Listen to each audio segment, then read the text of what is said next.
सभी को जय मसीह की। आशा रखती हूँ कि आप सभी प्रभु के अनुग्रह में स्वस्थ एवं सुरक्षित हैं। आज की इस वीडियो में आपका स्वागत है और इस चैनल में भी।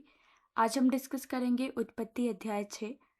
इससे पहले हमने उत्पत्ति 1 से 5 अध्याय तक वीडियो रिकॉर्ड कर दी है। आप चाहे तो उन्हें भी चेक कर सकते हैं। उसकी प्लेलिस्ट हम यहाँ पे ऐड कर देंगे और साथ ही बाइबल का ओवरव्यू भी हमने डिस्कस किया है। तो इस चैनल पर आप आगे आने वाले समय में सारी वीडियोस को देखोगे, सारी बुक्स का डिस्कशन किया जाएगा। आज की इस वीडियो में हम फिलहाल सिर्फ एक चैप्टर को लेकर के चले हैं, जो है उत्पत्ति अध्याय 6।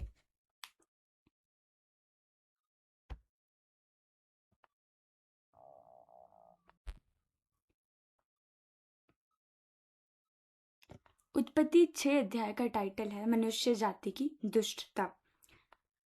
पहली आयत में लिखा है कि फिर जब मनुष्य भूमि के ऊपर बहुत बढ़ने लगे और उनके बेटियां उत्पन्न हुई, तब परमेश्वर के पुत्रों ने मनुष्य की पुत्रियों को देखा कि वे सुंदर हैं, और उन्होंने जिस जिस को चाहा उनसे विवाह कर लिया। हमने अब तक देखा कि कैसे प्रभु ने आदम को बनाया, उसके वंशज कैसे बढ़े, आगे क्या हुआ। और पिछले चैप्टर में हमने डिस्कस किया सारी वंशावली जो थी आदम की। अब हम डिस्कस कर रहे हैं कि जब नूह का समय आया, एक इम्पॉर्टेंट कैरेक्टर आता है नूह। उसके समय पे हम डिस्कस कर रहे हैं क्या हुआ। हमें पता चल रहा है कि पॉपुलेशन बढ़ने लगी और यहाँ जिक्र किया गया कि बेटियां भी उत्पन्न हुई। और फिर आगे जिक्र किया गया कि परमेश्वर के पुत्रों ने मनुष्य के पुत्रों को देखा। तो परमेश्वर के पुत्र कौन थे? मनुष्य के पुत्रियां तो हम समझ गए कि जैसे मैं और आप हैं, एक लड़की है ना, ऑब्वियसली। लेकिन परमेश्वर के पुत्र किसके लिए कहा गया है? परमेश्वर के पुत्र कौन है? और उन्होंने ऐसा भी क्या कर दिया था कि जब उन्होंने मनुष्य के पुत्रों से विवाह किया, तो इसमें प्रभु को क्रोध क्यों आया? यानी क्या गलत था इसमें? इस बारे में हम चर्चा करेंगे। तो यहाँ पहले डिस्कस करते हैं कि परमेश्वर के पुत्र है कौन। Sons of God can refer to either demons, angels in rebellion against God, और uniquely demon possessed man and the daughters of man as human women. तो परमेश्वर के पुत्र के लिए कहा गया है कि हो सकता है ये वो दुष्ट आत्माएं थी जो स्वर्गदूत गिराए गए थे स्वर्ग में से, 1/3 स्वर्गदूत वो हो सकते हैं, या फिर ऐसे मनुष्य हो सकते जिनके अंदर दुष्ट आत्माएं थी। और जो मनुष्य की पुत्रियां हैं वो तो ऑब्वियसली ह्यूमन वुमेन है।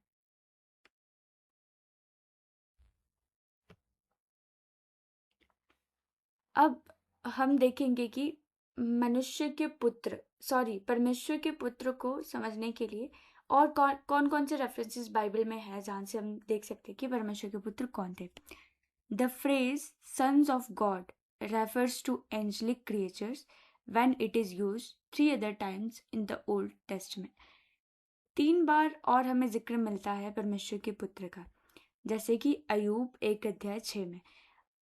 कुछ लोग, जब मैं छोटी थी तो मैं भी कंफ्यूज हो जाती थी कि हम ऐसे क्यों बाइबल को पढ़ते हैं कि एक बार हमने पढ़ ली कोई बात, फिर हम चेक करते हैं कि दूसरी जगह पे क्या लिखा था। तो वो इसलिए पढ़ते हैं क्योंकि बाइबल अलग अलग राइटर्स ने लिखी है, अलग अलग समय पर लिखी है, अलग अलग लोगों से प्रभु ने बात की, लेकिन वो सारे एक ही बात को दर्शाते हैं। 600 साल पहले जिस व्यक्ति को प्रभु ने किसी व्यक्ति को जो दर्शन दिया था, वही दर्शन 600 साल बाद किसी और व्यक्ति को मिल रहा है। और वो एक अलग अलग टाइम पे रह रहे हैं, एक ऐसे समय पर जहाँ कम्युनिकेशन नहीं था, ट्रांसपोर्टेशन नहीं था, कोई मीडिया इतनी इफेक्टिव नहीं थी, लेकिन वो सब अलग अलग टाइम पर रहते हुए एक ही बात को वो लिख रहे हैं, अलग अलग जगह पर रहते हुए एक ही बात को लिख रहे हैं।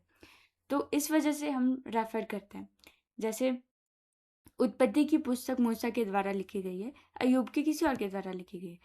तो दोनों लोगों ने क्या बात कही है, यानी कि उत्पत्ति की पुस्तक में जो परमेश्वर के पुत्र कहा गया है, क्या वो सेम मीनिंग में कहा गया है, सेम कॉन्टेक्स्ट में कहा गया है दूसरे राइटर के द्वारा? इसलिए हम इसको जिक्र करते हैं, इसलिए हम इसको चेक करते हैं कि अदर सोर्सेज में क्या कहा गया है, ताकि हम उसके सही अर्थ को समझ पाए। तो जब हम अय्यूब की पुस्तक को पढ़ते हैं, उसका 1 अध्याय उसकी 6 आयत को पढ़ते हैं, तो वहां लिखा है कि एक दिन यहोवा परमेश्वर के पुत्र उसके सामने उपस्थित हुए और उनके बीच शैतान भी आया। तो यहाँ परमेश्वर के पुत्र का जिक्र किया गया है उन स्वर्गदूतों के लिए जो 1/3 स्वर्गदूत स्वर्ग में से गिराए गए थे। जब हम अय्यूब 2:1 पढ़ते हैं, वहां भी लिखा है, फिर एक और दिन यहोवा परमेश्वर के पुत्र उसके सामने उपस्थित हुए और उनके बीच शैतान भी उसके सामने उपस्थित हुआ। यानी कि ये जो परमेश्वर के पुत्र है, ये लिंक्ड किया गया है शैतान के साथ भी, कि शैतान भी इनके साथ आ रहा है ना। और फिर उत्पत्ति 38 उसके 7 में हम देखते हैं, जबकि भोर के तारे एक संग आनंद से गाते थे और परमेश्वर के सब पुत्र जय जयकार करते थे। तो ये 1/3 स्वर्गदूत कौन थे, ये भी एक लंबा विषय है, लेकिन मैं शॉर्ट में बता दूं कि स्वर्ग में प्रभु के कह सकते हैं कि 3 ग्रुप थे, जिनमें जो लीडर थे, एक लूसीफर था, एक जिब्राइल था और एक मिकाएल था। मिकाएल का काम है कि वो एक तरह से रक्षा करता है, जिब्राइल का काम है कि वो संदेश देता है, और लूसीफर और इसके साथ कुछ स्वर्गदूत मिलकर के प्रभु की आराधना करते थे। यानी कि प्रभु की आराधना करने के लिए एक लीडर, एज अ लीडर वो स्वर्ग में था, लेकिन उसके अंदर घमंड आया और उसने चाहा कि मैं प्रभु की आराधना करूं, जो आराधना प्रभु को मिलती है वो आराधना मैं खुद अपने आप को दूं, कि मैं भी तो प्रभु के जैसा हूँ, मेरे पास भी सब कुछ वैसा ही है। तो घमंड में आकर के उसने चाहा कि वो जो स्वर्गदूत प्रभु की आराधना करते वो उसकी आराधना करे, जिसके चलते प्रभु ने उसको पनिशमेंट दी और वो स्वर्ग में से गिराया गया। उसके साथ गिरे 1/3 स्वर्गदूत जो आज की डेट में दुष्ट आत्माओं का काम करे। तो लूसीफर को ही हम शैतान बोलते हैं। ये उसी की चाल है जो चाहता है कि परमेश्वर के जो लोग हैं उनको भटका सके, वो प्रभु की आराधना ना करे। तो यही जो स्वर्गदूत थे, इसलिए इनको यहाँ पे रेफरेंस किया गया परमेश्वर के पुत्र। लेकिन आगे चल करके हम देखेंगे आने वाले टाइम में कि इनके साथ हुआ क्या है, तो वो अलग पॉइंट है। लेकिन अभी हम यहाँ पे ये समझ सकते हैं कि ये परमेश्वर के पुत्र कौन है, जो स्वर्गदूत गिराए गए थे, 1/3 स्वर्गदूत, जिनमें कि शैतान भी था। तो इन्होंने क्या चाहा कि ये जो दुष्टात्माएं थी, इन्होंने मनुष्य के पुत्रों को देखा और उनसे विवाह करना चाहा।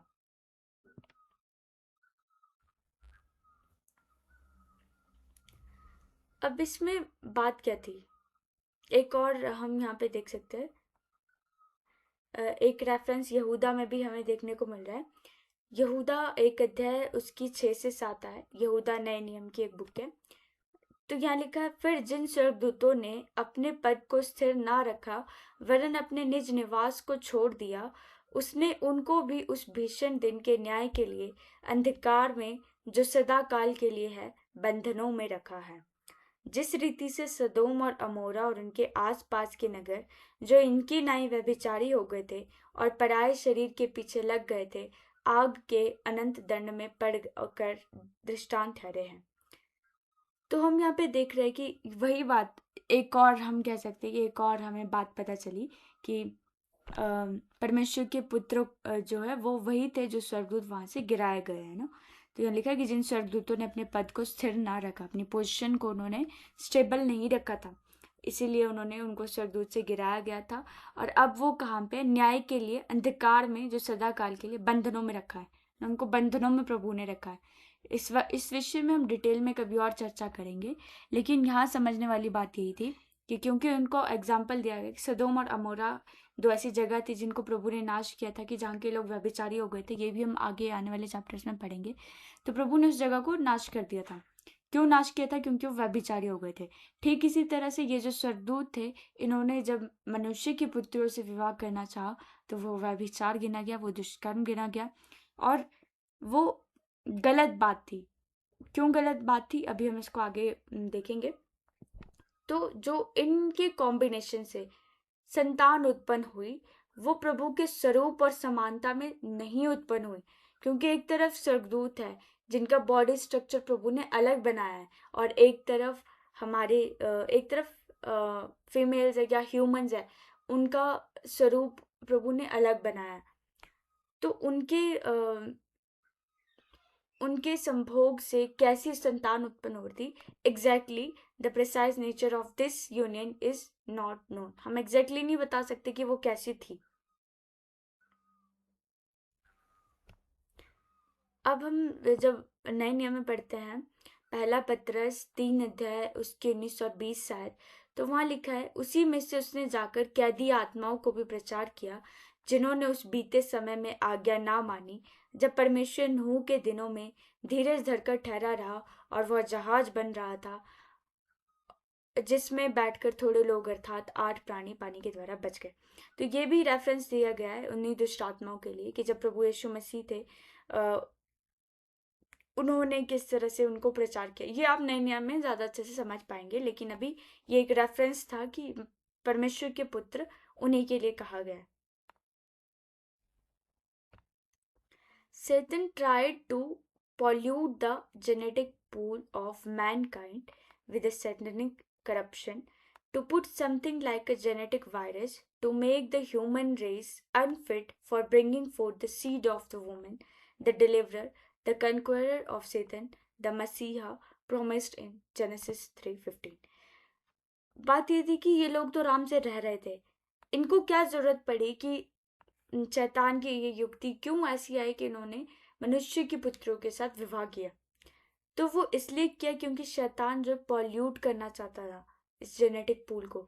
जब हम उत्पत्ति 3:15 पढ़ते हैं, वहां पे लिखा है कि जब प्रभु ने श्राप दिया था उस सर्प को, तो वहां पे प्रभु ने कहा कि और मैं तेरे और इस स्त्री के बीच में, तेरे यानी कि उस सर्प को यानी कि शैतान को, तेरे और इस स्त्री के बीच में और तेरे वंश और इसके वंश के बीच में बैर उत्पन्न करूंगा।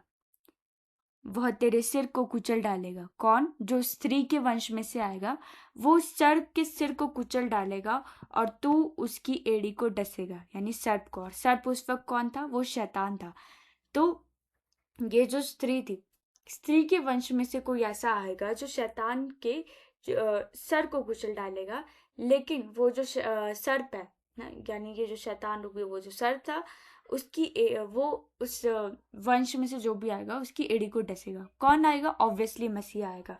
एड़ी को डसना एग्जैक्टली एड़ी डसना नहीं था, इसका मतलब ये था, जब हम आगे पढ़ेंगे प्रभु यीशु मसीह के बारे में, जब उनको क्रूस पर चढ़ाया गया था उस वक्त वो जो अंधकार का समय था, अंधकार का राज था कि उनको क्रूस पर चढ़ाया जाए, वो सब उनको सहना पड़ा।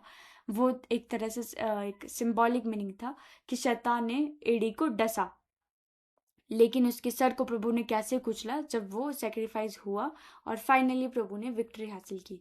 इन सारी चीज़ों को आप आगे आगे समझोगे अगर आप विश्वास में नए हो, अभी अभी आपने बाइबल को समझना शुरू किया है, आप कंटिन्यू बने रहे, आप इसको आगे और अच्छे से समझ पाओगे। अभी बस आप इसको सुनते चले जाइए। तो शैतान इसी चीज को जो है पॉल्यूट करना चाहता था कि उस स्त्री के वंश में से कोई ऐसी संतान उत्पन्न हो ही ना पाए जो मुझे हरा सके। इसलिए उसने चाहा कि उसकी जो टीम थी, उसकी दुष्टात्माएं थी, वो जा करके अटैक करे। और कैसे अटैक करे? विवाह करके एक अजीब सी भद्दी सी जनरेशन वहां पे आ जाए, दानव आ जाए ना, जो प्रभु के स्वरूप और समानता में नहीं थे। The Savior could not be born of a demon-possessed mother. So if Satan could succeed in infecting the entire race, the deliverer could not come. Obviously, मसीहा आना था तो वो ऐसी मदर में से, ऐसी माँ में से नहीं आ सकता था जिसमें दुष्ट आत्मा हो। इसलिए शैतान चाहता था कि वो पूरी उस वंश को ही खत्म कर दे, कोई मसीहा आ ही ना पाए। ये कमेंट्रीज है जहाँ से मैंने चीज़ें सीखी हैं, समझी है, और यही मैंने यहाँ पे ऐड किया है। और स्पेशली मैं डिपेंडेंट हूँ एंड्यूरिंग वर्ड पास्टर डेविड गुजिक जी की कमेंट्री, उनको पढ़ करके मैंने चीज़ें से काफ़ी सीखी हैं, तो वहाँ से मैंने इन चीज़ों को समझा है। तो यहाँ तक हमने क्या देखा? हम डिस्कस किस बात पे कर रहे हैं? हमने डिस्कस किया कि पॉपुलेशन बढ़ रही थी। पॉपुलेशन बढ़ने के कारण प्रभु को क्रोध आया। क्रोध क्यों आया? क्योंकि जो पॉपुलेशन बढ़ने के कारण क्रोध नहीं आया, हमने ये देखा कि पॉपुलेशन वहां पर बढ़ चुकी थी, बेटियां भी उत्पन्न हुई, और प्रभु ने देखा कि परमेश्वर के पुत्रों ने यानी गिराए गए जो स्वर्गदूत थे उन्होंने उनके साथ कुकर्म किया, उनसे विवाह किया, मनुष्य के पुत्रों से, जिनसे एक भद्दी सी संतान उत्पन्न हो रही थी जो प्रभु के स्वरूप और समानता में नहीं थी। और ऐसा क्यों हुआ? क्योंकि ये शैतान की युक्ति थी, क्योंकि वो नहीं चाहता था कि स्त्री का वंश जो प्योर रहे, प्रभु के स्वरूप और समानता में रहे, ताकि मसीहा आए और उसका सर कुचल डाले। वो ये चीज नहीं चाहता था, इसलिए उसने एक चाल चली।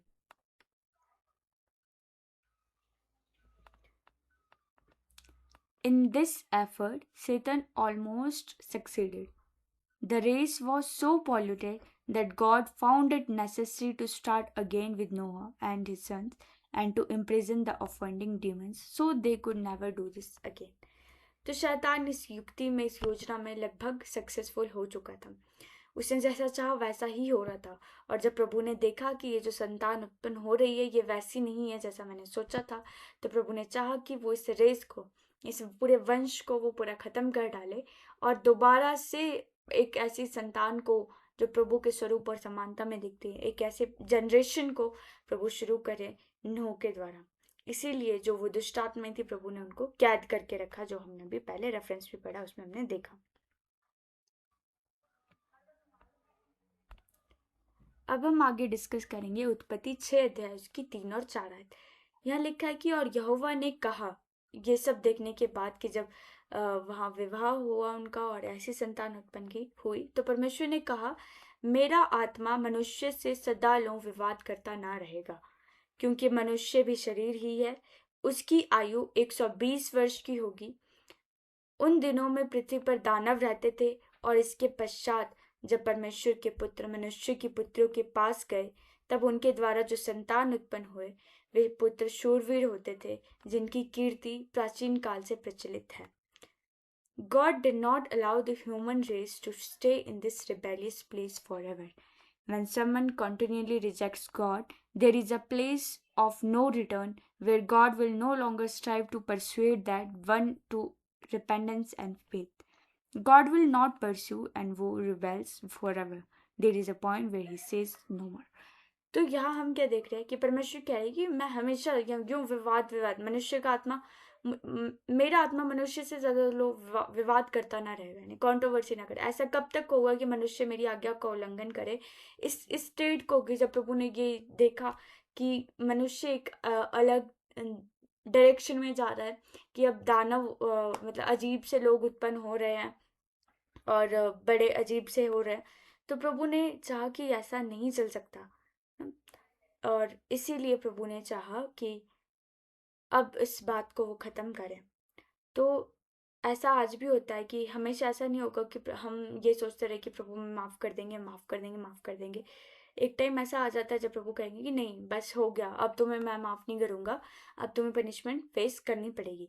तो यहाँ भी ऐसा ही हुआ जब प्रभु ने देखा कि ये जो जाति उत्पन्न हो रही है ये बहुत गलत उत्पन्न हो रही है, इसलिए प्रभु ने चाहा कि पूरे वंश को ख़त्म कर दिया जाए।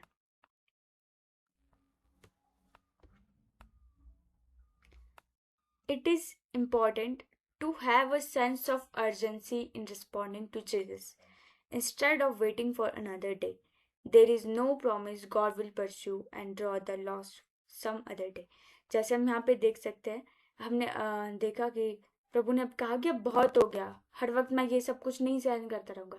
वैसे ही आज भी हम जब देखते हैं प्रभु यीशु मसीह, हमें लगता है कि प्रभु यीशु मसीह है, वो हमारा वेट कर रहे हैं और कर भी रहे हैं, लेकिन इस चीज़ को हम फॉर ग्रांटेड नहीं ले सकते हैं। एक टाइम ऐसा आएगा जब प्रभु सच में एक न्यायी बनकर के आएंगे, तो हमें उस दिन का वेट नहीं करना है, हमें आज ही मन फिराव करना है।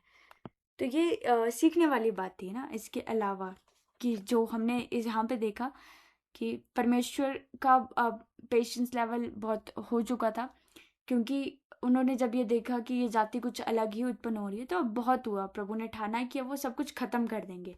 ठीक वैसे ही एक समय ऐसा आता है जब तक हम फॉर ग्रांटेड लेने लग जाते हैं कि ठीक है अभी भी हम रिपेंट नहीं करेंगे, अभी भी रिपेंट नहीं करेंगे, तो एक टाइम ऐसा आ जाता है कि अब प्रभु कहेंगे कि ठीक है बहुत हुआ, अब तुम्हें अपनी कर्मों की सजा मिलेगी। अब हमने यहाँ देखा कि 120 साल तक, तो 120 साल का मतलब ये नहीं था कि मनुष्य की उम्र 120 साल रहेगी, ये 120 साल का जब वो हो जाएगा तो मर जाएगा। 120 साल का यहाँ मतलब था कि जिस समय प्रभु ने ये बात की उसके 120 साल बाद जल प्रलय आएगा। 120 years does not declare the outside lifespan of man. Here it announced the number of years until the judgment of the flood. The flood happened 120 years after this announcement. तो 120 साल बाद जल प्रलय आना था, ये नहीं बोला था कि मनुष्य की उम्र अब 120 साल की ही होगी।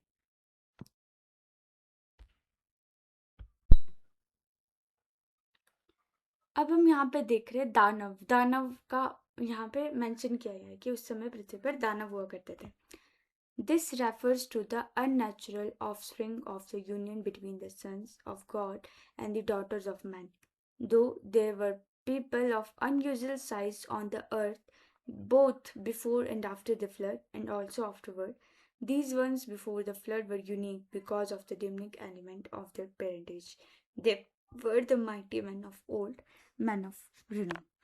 तो यहाँ पे जो दानव यूज किया गया वो अजीब से लोग थे, है ना, वो बहुत अजीब थे।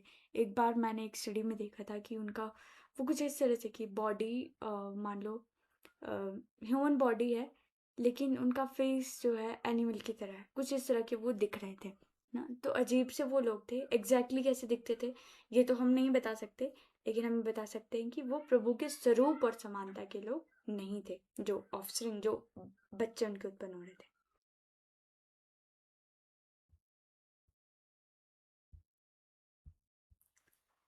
अब हम पढ़ेंगे 5वीं आयत। तो 5 आयत में लिखा है, और यहोवा ने देखा कि मनुष्यों की बुराई पृथ्वी पर बढ़ गई है, और उनके मन के विचार में जो कुछ उत्पन्न होता है सो निरंतर बुरा ही होता है। और यहोवा पृथ्वी पर मनुष्यों को बनाने से पछताया, और वह मन में अति खेदित हुआ। तब यहोवा ने सोचा कि मैं मनुष्यों को जिसकी मैंने सृष्टि की है पृथ्वी के ऊपर से मिटा दूंगा, क्या मनुष्य, क्या पशु, क्या रेंगने वाले जंतु, क्या आकाश के पक्षी, सबको मिटा दूंगा, क्योंकि मैं उनके बनाने से पछताता हूँ। परंतु यहोवा के अनुग्रह की दृष्टि नूह पर बनी रही। तो प्रभु ने देखा कि अब मनुष्य के मन में जो कुछ उत्पन्न हो रहा है वो बुरा ही हो रहा है, और प्रभु इस बात को देख करके पछताया कि मैंने जिस मनुष्य को अपने स्वरूप और समानता में बनाया था, जिसे अपनी आराधना करने के लिए बनाया था, उसके मन में तो केवल बुराई ही उत्पन्न हो रही है। और परमेश्वर के पुत्रों और मनुष्य के पुत्रों के संभोग से जो संतान उत्पन्न हो रही है वो बिल्कुल भी वैसी नहीं है जैसा प्रभु ने सोचा था। इसलिए प्रभु पछताए और उन्होंने सोचा कि वो सब कुछ नष्ट कर डालेंगे, पशु, रेंगने वाले जंतु, आकाश के पक्षी, सबको मिटा देंगे, मनुष्य तक को मिटा देंगे। लेकिन 8वीं आयत में लिखा है कि यहोवा के अनुग्रह की दृष्टि नूह पर बनी रही। एक इम्पॉर्टेंट कैरेक्टर कि नूह के अलावा प्रभु सबको खत्म करने वाले थे, और ये जो नूह है इसके ऊपर क्यों प्रभु के अनुग्रह की दृष्टि बनी रही, इसको हम आगे देखेंगे।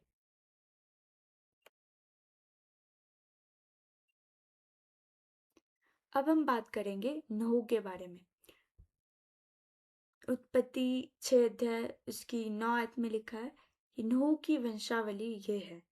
नूह धर्मी पुरुष और अपने समय के लोगों में खरा था, और नूह परमेश्वर ही के साथ साथ चलता रहा। तो नूह के ऊपर प्रभु परमेश्वर की अनुग्रह की दृष्टि क्यों थी? क्योंकि वो एक धर्मी पुरुष था और उसके समय के लोगों में खरा था, एक अच्छा व्यक्ति जो प्रभु की आज्ञाओं को पालन करे। और उसके विषय में लिखा है कि वो परमेश्वर के साथ साथ चलता रहा। हमने ये चीज हनोक के विषय में भी पढ़ी थी कि हनोक भी प्रभु के साथ साथ चलता रहा और वो भी धर्मी था। यानी कि उसके समय में जितने भी लोग रह रहे थे, नूह के अंदर एक अलग क्वालिटी थी, और वो अलग क्वालिटी क्या थी कि वो प्रभु की आज्ञा का पालन करता था, वो प्रभु की नज़र में धर्मी था। तो सवाल हमारे लिए भी यही है कि क्या हम अपने लोगों के समय में धर्मी मनुष्य है, दूसरों को दिखाने के लिए नहीं, अपनी नज़र में नहीं, क्या हम परमेश्वर की नज़र में धर्मी है या नहीं। आगे लिखा है, और नूह से शेम और हाम और येपेत नाम 3 पुत्र उत्पन्न हुए। तो 3 बच्चे उसके, शेम, हाम और येपेत। उस समय पृथ्वी परमेश्वर की दृष्टि में बिगड़ गई थी और उपद्रव से भर गई थी। हमने चर्चा की क्यों उपद्रव से भर गई थी, क्योंकि दानव उत्पन्न हो रहे थे। और परमेश्वर ने पृथ्वी पर जो दृष्टि की तो क्या देखा कि वह बिगड़ी हुई है, क्योंकि सब प्राणियों ने पृथ्वी पर अपने अपनी चाल चलन बिगाड़ ली थी। यानी कि सब प्राणियों ने चाल चलन को बिगाड़ा था। तब परमेश्वर ने नूह से कहा, सब प्राणियों के अंत करने का प्रश्न मेरे सामने आ गया है, क्योंकि उनके कारण पृथ्वी उपद्रव से भर गई है, इसलिए मैं उनको पृथ्वी समेत नाश कर डालूंगा। अब प्रभु नूह से कहते हैं कि पृथ्वी बिगड़ गई है, उपद्रव से भर गई है, हर प्राणी ने यहाँ पे गलत काम किया है। एग्जैक्टली बाइबल हमें नहीं बताती कि वहाँ क्या हुआ है, लेकिन हम इस बात को समझ सकते हैं कि जब प्रभु अपने हाथों से बनाई गई पृथ्वी को इतने प्यार से जो प्रभु ने रचा था उसको नाश करने पर आ गया, इट मीन्स कुछ बुरा वहाँ पे हो रहा था। जब हम अपने हाथ से कोई चीज़ बनाते हैं किसी पर हमने मेहनत की हो तो हम उसे इतनी इजीली डिस्ट्रॉय तो नहीं करते। जब हमें बहुत गुस्सा आ जाता है तब जाकर के हम डिस्ट्रॉय करते हैं, अदरवाइज हमें गुस्सा आएगा कोई और उसको हाथ भी लगाए। तो प्रभु ने अगर ये सोचा कि मैं पृथ्वी को नाश करने पर हूँ तो क्यों सोचा? क्योंकि बहुत ज़्यादा पृथ्वी बिगड़ गई थी, कुछ ऐसा वहाँ हो रहा था जो होना नहीं चाहिए था। और यहाँ पे हम देखते हैं कि सब प्राणियों ने अपनी चाल को बिगाड़ा, न केवल मनुष्य यानी जानवर भी यहाँ पे इंक्लूडेड है। और अब प्रभु ने नूह को बताया कि मैं पृथ्वी का नाश करने जा रहा हूँ। ये सवाल मेरे सामने आ गया कि अब मुझे नाश करना पड़ेगा क्योंकि पृथ्वी वैसी नहीं रही जैसा मैंने सोचा था।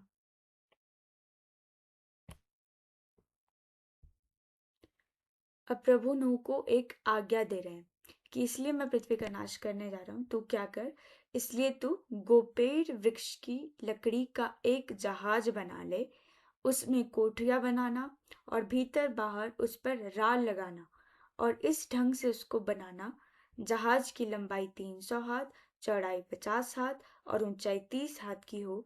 जहाज में खिड़की बनाना और इसके एक हाथ ऊपर से उसकी छत बनाना और जहाज की एक अलंग में एक द्वार रखना और जहाज में पहला, दूसरा, तीसरा खंड बनाना। तो हम यहाँ पे देख सकते हैं कि नूह को प्रभु ने एक जहाज बनाने की आज्ञा दी। एग्जैक्टली जहाज कैसा दिखता होगा ये हमें नहीं पता, लेकिन उसे कहा गया कि गोपेड़ की लकड़ी से बनाना, शायद कुछ ऐसा दिखता हो। और कुछ आर्कियोलॉजिस्ट ये मानते हैं कि एक पहाड़ पर जो टर्की में है वहाँ पे आज भी ये जो जहाज था उसको उसके एविडेंस हमें देखने को मिलते हैं कुछ इस तरह से। अब एग्जैक्टली क्या है, क्योंकि वहाँ पे अलाउड भी नहीं करते हैं ओपनली जाना, एक्सकेवेट करना, तो हम पूरी तरह नहीं बता सकते, लेकिन एविडेंसेस है कि ये वहाँ पे मिला होगा। खैर, बाइबल हमें कहती है कि धन्य वे हैं जिन्होंने बिना देखे विश्वास किया। हमें इस बात को प्रूफ करने की ज़रूरत नहीं है, क्योंकि ऑब्वियसली अगर हम बाइबल को इसलिए पढ़ रहे हैं कि क्या इसमें जो लिखा है वो सच है भी या नहीं, तो फिर हमारा विश्वास करना कहाँ रहा। मैं ये भी नहीं कह रही हूँ कि हम आंख बंद करके बोल दें। प्रभु कहते हैं कि तुम परख करके देखोगे यहोवा कितना भला है ना, तो वो भी नहीं है कि हम आंख बंद करके सब मान लें। हम ऑब्वियसली विश्वास हमारा तभी बढ़ता है जब हम एविडेंसेस देखते हैं, लेकिन इन सब एविडेंसेस से ज़्यादा ये बेहतर है कि जब हम प्रभु के साथ प्रेयर करते हैं और प्रभु के पास जाते हैं तो क्या हमने उसकी प्रेजेंस को फील किया कि नहीं ना। ये तो खैर ऑब्वियसली प्रूव होकर होकर ही रहेगा जब इसको सही तरीके से किया जाए, तो वो अलग बात है, लेकिन हमारा विश्वास हमारे पर्सनल संबंध पे होना चाहिए। तो ये आगे प्रभु ने उसको नूह को दी कि तू इस तरह से जहाज बनाना। अब हम देखेंगे यहाँ पे कुछ important points. To this point in the story God had not yet told Noah why he must build an ark. God had not yet explained he would judge the world with a flood. At this point, all Noah knew was that God will judge the earth, and he was supposed to build a big barn. Since it had not rained yet on the earth, it is reasonable to suppose Noah did not know yet how good God would bring judgment. He was faithful to obey God, even not knowing exactly why in every detail. तो अब तक हमने जितना पढ़ा, यहाँ से हमें समझ आता है कि नूह को ये नहीं पता था। नूह को ये तो पता था कि न्याय प्रभु करने वाले हैं, नूह को ये पता था कि दंड देने वाले, लेकिन कैसा दंड होगा उसको ये नहीं पता था। वो एक जहाज तो बना रहा है, लेकिन वो जहाज क्यों बना रहा है उसे ये नहीं पता, क्योंकि अब तक पृथ्वी पर वर्षा नहीं हुई थी। एक कोहरा उठता था और वो उससे पूरी पृथ्वी सिंच जाती थी, जिसका विवरण हमें पहले के चैप्टर में मिलता है। तो पृथ्वी पर बारिश अब तक नहीं हुई थी और नूह को भी नहीं पता था कि बारिश कैसे होती है। तो यहाँ हम नूह के एक ओबीडेंस कैरेक्टर को देखते हैं, आज्ञाकारी कैरेक्टर को देखते हैं कि उसे नहीं पता था कि क्यों वो जहाज बना रहा है और क्या पर्पज है, लेकिन इसने सिर्फ इस बात पर जहाज बनाया कि प्रभु ने उसको कहा कि उसको बनाना है। द पिच यानी कि राल, जो प्रभु ने कहा कि राल लगानी। The pitch work to waterproof the wood. God told Noah to cover it with pitch inside and outside, which makes it possible that the ark was preserved for a long time. It is possible God still has a purpose for the ark, to use it to remind the world of a past judgment shortly after a future judgment. तो यहाँ हम देख सकते हैं कि प्रभु ने कहा कि उसको राल लगाना है जहाज पर, जिससे वो जो जहाज है वाटर प्रूफ बन जाए। शायद प्रभु चाहते थे कि एक एविडेंस रहे आज के समय के लोगों के लिए कि प्रभु ने कैसे पुराने समय में पृथ्वी को नाश किया था, इस वजह से क्योंकि पृथ्वी उपद्रवी हो गई थी, मनुष्य के मन में सब कुछ बुरा उत्पन्न हो रहा था। शायद एक एज अ वार्निंग प्रभु चाहते थे कि ये जहाज हमेशा तक रहे, जो हमने देखा कि एक पर्वत पर आज भी देखने को उसके एविडेंस मिलते हैं। तो हमारे लिए तो खैर यही बात इम्पॉर्टेंट है कि हम बाइबल में इस बात को, इस घटना को समझ रहे हैं, और हमें इस बात से अलर्ट रहना है कि हम कुछ ऐसा ना अपने मन में उत्पन्न करें जो प्रभु के क्रोध को हम पर ले आए। आगे लिखा है, और सुन, परमेश्वर नूह को कह रहे हैं कि और सुन, मैं आप पृथ्वी पर जल प्रलय करके सब प्राणियों को जिनमें जीवन की आत्मा है आकाश के नीचे से नाश करने पर हूँ, और सब जो पृथ्वी पर है मर जाएंगे। परंतु तेरे संग मैं वाचा बांधता हूँ, इसलिए तू अपने पुत्रों, स्त्री और बहुओं समेत जहाज में प्रवेश करना, और सब जीवित प्राणियों में से तू एक एक जाति के दो दो अर्थात एक नर और एक मादा जहाज में ले जाकर अपने साथ जीवित रखना। एक एक जाति के पक्षी और एक एक जाति के पशु और एक एक जाति के भूमि पर रहने वाले सब में से दो दो तेरे पास आएंगे कि तू उनको जीवित रखे। और भांति भांति का भोज्य पदार्थ जो खाया जाता है उनको तू लेकर अपने पास इकट्ठा कर रखना, सो तेरे और उनके भोजन के लिए होगा।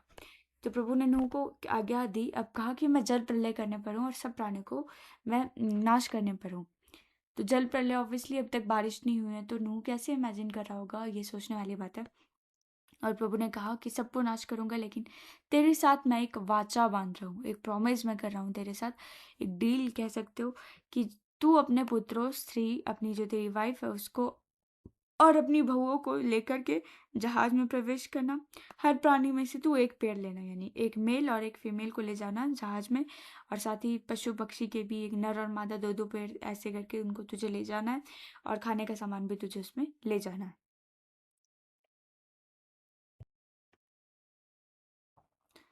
परमेश्वर की इस आज्ञा के अनुसार नूह ने किया।